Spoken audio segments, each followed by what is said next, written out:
पिंपरी चिंचवडमध्ये school bus आणि कारचा भीषण अपघात झाला आणि यात 15 पैकी 3 विद्यार्थी जखमी झाल्याची माहिती पोलिसांनी दिली। तसंच बीआरटी मार्गातून नियमांचं उल्लंघन करणाऱ्या दोन्ही वाहनांनी समोरासमोर धडक दिली आहे। या संदर्भातला आढावा घेतला आमचे प्रतिनिधी नजीम मुल्ला यांनी।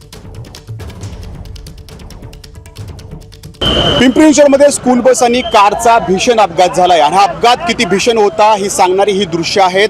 ही स्कूल बस आपण बघू शकतो, पोद्दार इंटरनॅशनल स्कूलची ही स्कूल बस आहे आणि या बसमध्ये 15 विद्यार्थी होते आणि त्यातले 3 विद्यार्थी जखमी सुद्धा झालेले आहेत। स्कूल बसची सगळ्या काचा ज्या आहेत त्या ठिकाणी फुटलेल्या आहेत आणि इथं बघतोय आपण ही BMW कार आहे आणि या कारमधल्या या एअरबॅग ज्या आहेत त्या उघडलेल्या आहेत, त्यामुळं एकमेकांची समोरासमोर किती भीषण धडक झाली असेल ही सांगणारी दृश्य आहेत। दुसरी बाब म्हणजे हा BRT मार्ग आहे आणि या BRT मार्गामध्ये या वाहनांना प्रवेश बंदी आहे। इथून या वाहनांना वाहतूक करण्यास मनाई आहे, तरीसुद्धा स्कूल बसनं आणि BMWनं वाहनांच्या नियमांचं उल्लंघन करत या ठिकाणी या BRT मार्गामधून ही वाहनं जी आहेत या ठिकाणी घातलेली आहेत।